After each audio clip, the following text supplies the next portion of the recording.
Concepto de jurisdicción. En esto es importante y conviene que veamos y entendamos lo que quiere decir la palabra jurisdicción. ¡Ey!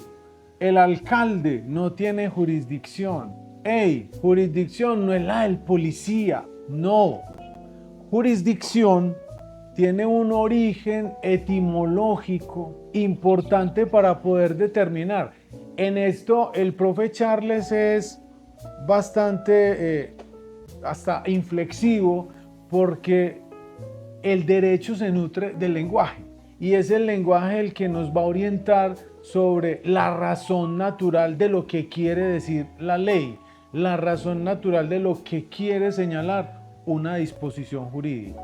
Entonces, ¿qué es jurisdicción? Etimológicamente es una palabra compuesta. Juris dicere, jurisdicción, juris dicere, es decir, decir el derecho. ¿Quién dice el derecho? No lo dice un alcalde, no lo dice un policía, no lo dice un guarda de tránsito. Han escuchado con frecuencia en jurisdicción del municipio tal una persona fallecida. Eso no es jurisdicción, eso es competencia territorial. Jurisdicción es el arte de decir el derecho. ¿Quién dice el derecho en Colombia? Los jueces, nadie más, o aquellas autoridades que tengan la potestad jurisdiccional excepcionalmente conforme a las autorizaciones dadas en el artículo 116 de la Constitución, en el inciso tercero, que algunas autoridades administrativas eventualmente, excepcionalmente, pueden tener función jurisdiccional en esos casos y que los vamos a ver, dicen el derecho. Dicen el derecho. Entonces, el primer asunto lingüístico en el que tenemos que ponernos de acuerdo es que qué es jurisdicción y quién tiene esa potestad. Porque si vamos a entrar al estudio del derecho procesal, es importante determinar quién es la autoridad jurisdiccional.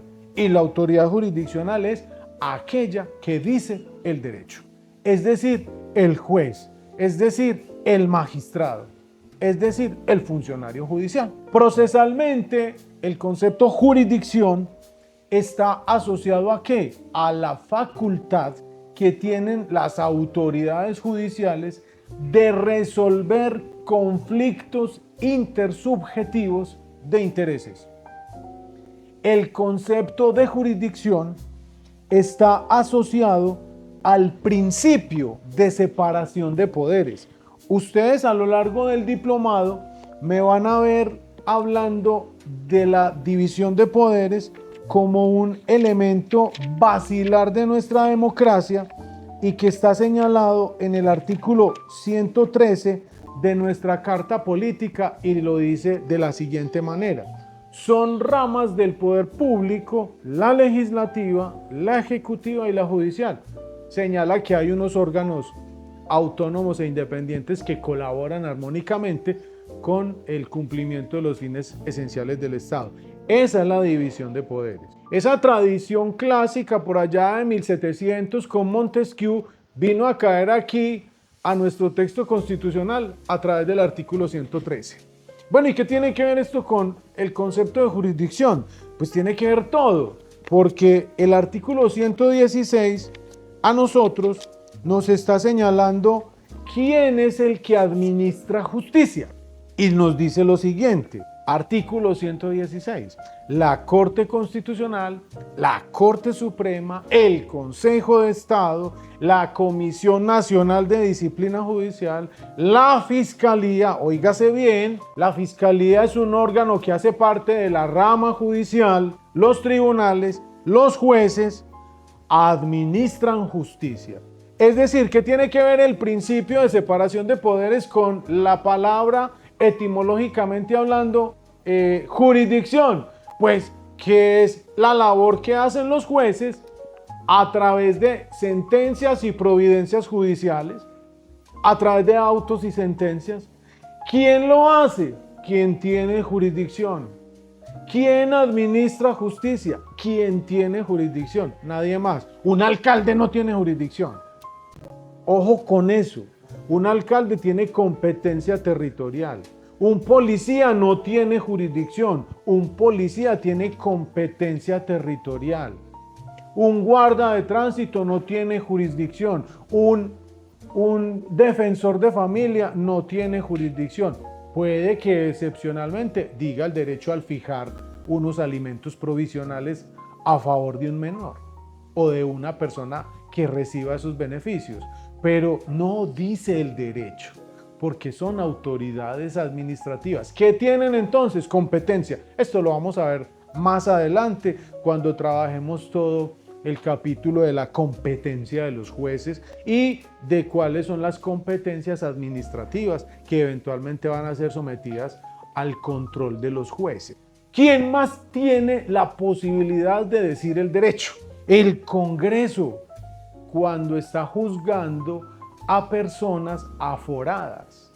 El Congreso, cuando juzga al presidente de la República, está actuando como juez. Es decir, está diciendo el derecho. Ténganse en cuenta estas consideraciones. Y viene un inciso muy importante que era el que mencionaba en líneas atrás, y es excepcionalmente la ley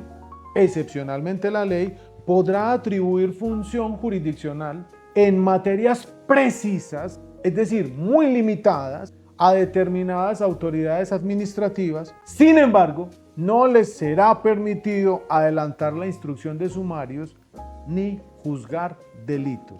Dicho de otro modo, la Superintendencia de Industria y Comercio, en materia de competencia desleal y derechos del consumidor, tiene potestad jurisdiccional. Mírese usted que es en materias precisas, limitadas. ¿Qué va a hacer la Superintendencia de Industria y Comercio? Decir el derecho. Es decir, se va a comportar como juez, va a expedir sentencias excepcionalmente. Vamos a ver más adelante cuáles son esas autoridades que excepcionalmente tienen función jurisdiccional. Nos lleva a lo mismo. ¿Quién tiene jurisdicción? Pues aquel que puede decir el derecho. Solamente tendrá jurisdicción quien tiene la potestad de decir el derecho, nadie más. Entonces, principio de separación de poderes, clave y determinante para poder entender el concepto de jurisdicción. Atribución entregada por el constituyente primario, ¿a quién? A los jueces de la República. Y por virtud del 116, inciso tercero, el legislador excepcionalmente le podrá dar esta atribución jurisdiccional a algunas autoridades administrativas en materias precisas, en materias limitadas. Y además pone una consideración a título de prohibición. Cuando el legislador le entrega función jurisdiccional a una autoridad administrativa, no podrá esta autoridad adelantar sumarios ni juzgar delitos. Algo parecido ocurrió con la Ley 2094, que le otorgó función jurisdiccional a la Procuraduría General de la Nación para que juzgara con carácter jurisdiccional a los servidores públicos de elección popular en materia disciplinaria. Esta Ley 2094 entonces fue demandada ante la Corte Constitucional por virtud de que esto implica adelantar un sumario. Y si yo voy a restringir derechos políticos, pues yo no lo voy a poder hacer a través de un sumario, como lo está prohibiendo la Constitución en el 116, numeral 3, inciso tercero. Tiene que ser a través de un régimen especial creado para tal efecto y no entregarle a esta persona la función de juzgar por vía jurisdiccional a servidores públicos de elección popular. ¿Qué pasó con esta ley? La sentencia C-030 de 2023 declaró inexequible la potestad jurisdiccional de la Procuraduría General de la Nación para sancionar servidores públicos de elección popular. ¿Por qué traigo el ejemplo? Para que vean la importancia del principio de separación de poderes. Para que vean la importancia de no se le puede otorgar función jurisdiccional a cualquier autoridad porque sí, debe atender a unos criterios organizativos, a unos criterios dogmáticos de la estructura propia del sistema de pensamiento de los derechos humanos nuestro y debe acompañarse. Recuerden en el capítulo anterior cuando hablaba del derecho convencional, del bloque de constitucionalidad. Finalmente esa sentencia C-030 de 2023 señala que darle función jurisdiccional a la Procuraduría, que es una autoridad administrativa, viola la Convención Americana. Lo que les decía en el capítulo anterior, viola el bloque de constitucionalidad. Entonces, a pesar de que se le puede dar función jurisdiccional a una autoridad administrativa, no siempre puede hacerse y tiene unas restricciones muy importantes. Porque ¿qué va a hacer la autoridad administrativa? Decir el derecho. Decir el derecho, que solo lo puede hacer un juez de la República. Entonces es una potestad. La jurisdicción es una potestad que tiene el Estado, para impartir justicia en Colombia. Es una potestad pública, es una potestad estatal y que lo hace a través de los jueces.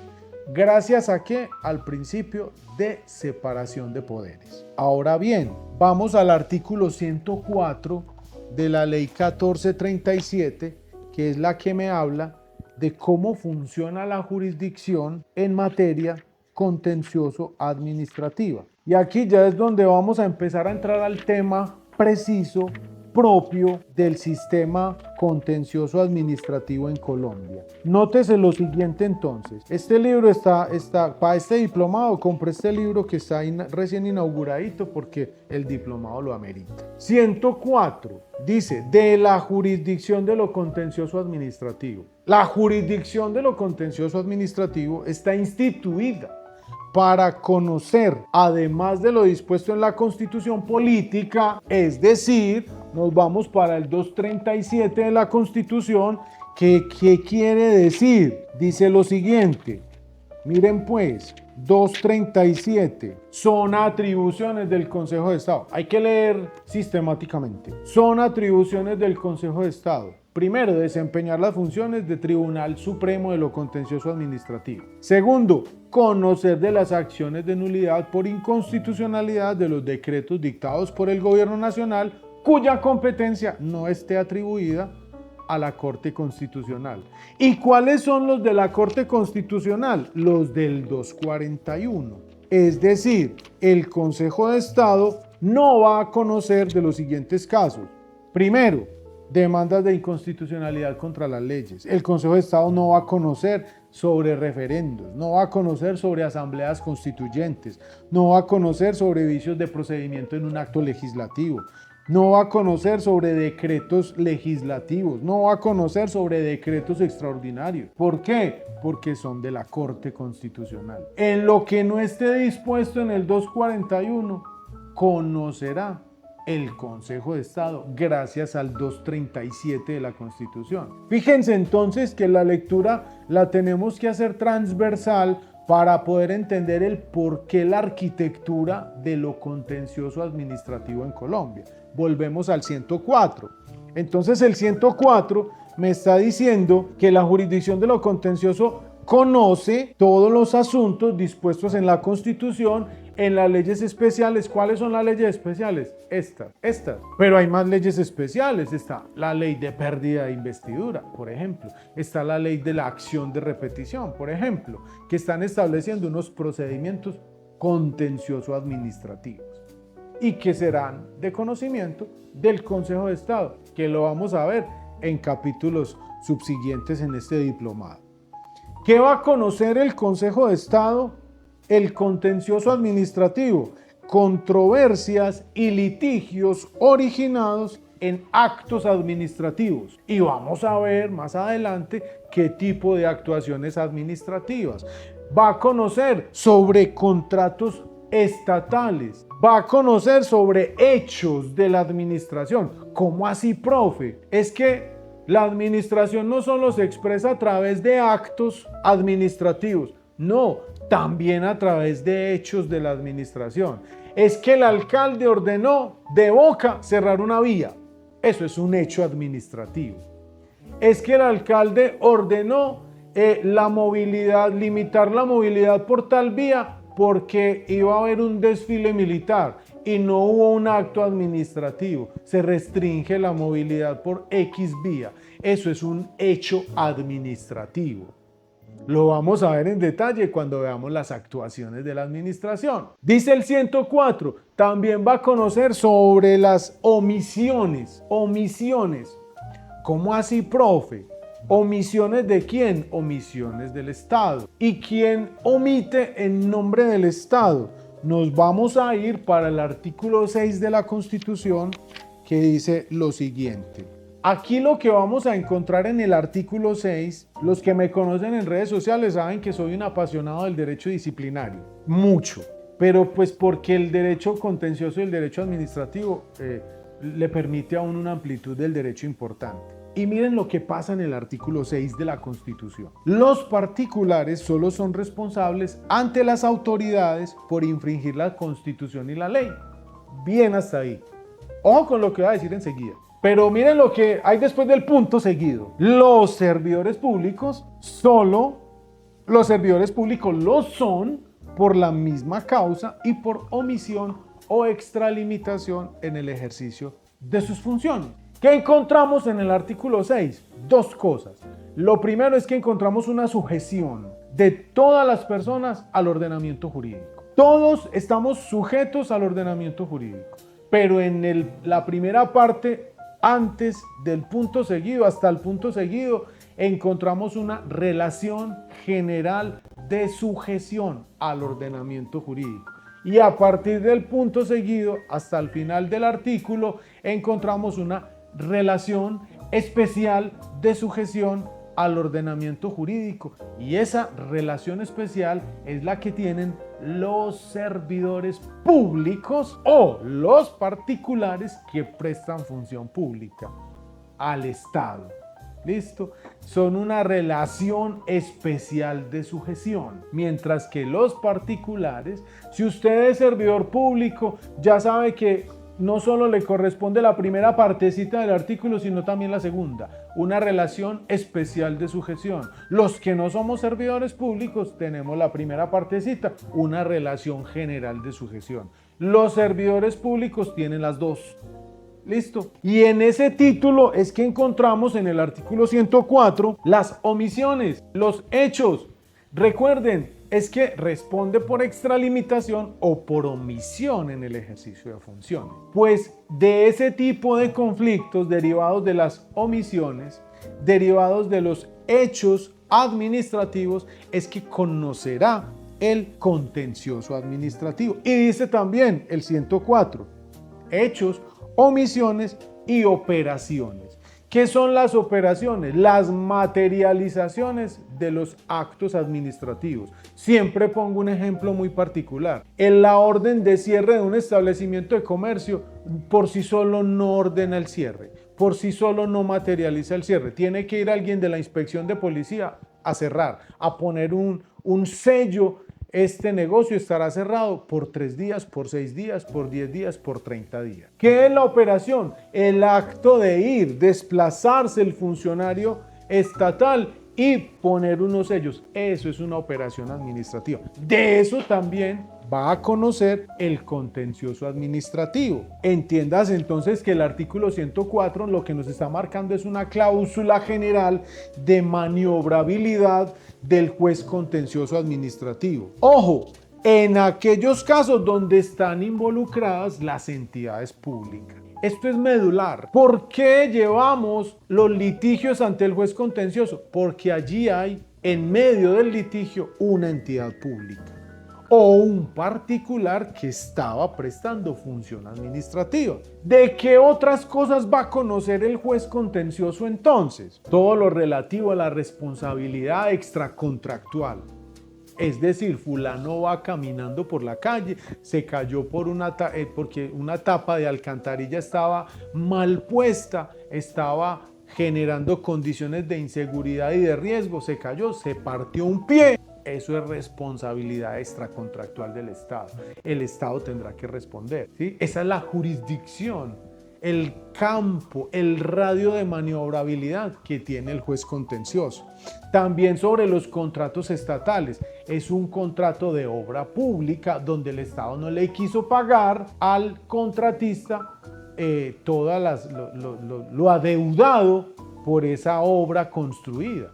Entonces se demanda a la entidad estatal. Todos los contratos que prestan las empresas prestadoras de servicios públicos domiciliarios donde se pactan cláusulas exorbitantes. Uy, profe, ¿y eso es qué? Ojo, es que las empresas prestadoras de servicios públicos domiciliarios, me van a decir algunos, están sometidas al régimen privado. Es cierto. Pero ¿qué dice el juez contencioso? ¿Qué dice la ley? Que el juez contencioso va a conocer de esos contratos firmados por esas entidades cuando en dicho contrato han suscrito cláusulas excepcionales. ¿Cuáles son las cláusulas excepcionales? Nos tenemos que ir a la ley 80, al artículo 14 a 19, donde dice cuáles son las cláusulas excepcionales. Terminación unilateral, modificación unilateral del contrato, interpretación unilateral del contrato, caducidad del contrato, reciprocidad, equilibrio contractual. Todas esas, reversión. Todas esas cláusulas, cuando estén suscritas en un contrato de una empresa de estas, serán conocidas por el juez contencioso. ¿Por qué? Porque el juez contencioso es el juez de las cláusulas exorbitantes. Y sigue leyendo el artículo 104 y me está diciendo que todo lo relativo a la relación laboral de los servidores públicos, relación legal y reglamentaria, todo lo que tenga que ver con actos políticos y de gobierno, todos los procesos ejecutivos donde esté vinculada una entidad estatal, donde vamos a cobrar obligaciones claras, expresas y exigibles, como lo dice el Código General del Proceso, los conocerá el juez contencioso. Todo lo derivado sobre recursos contra laudos arbitrales, lo va a conocer el juez contencioso. Dicho de otro modo, ¿qué se entiende entonces por entidad pública para efectos de este código? Lo dice el parágrafo del artículo. Por entidad pública, todo órgano, organismo o entidad estatal con independencia de su denominación, las sociedades o las empresas en las que el Estado tenga una participación igual o superior al 50% de su capital. Eso es una entidad estatal. Ese es el concepto de jurisdicción. Hemos terminado el capítulo de concepto de jurisdicción. Vamos a pasar al capítulo de fundamentos del control jurisdiccional. No se lo pierda porque está muy interesante.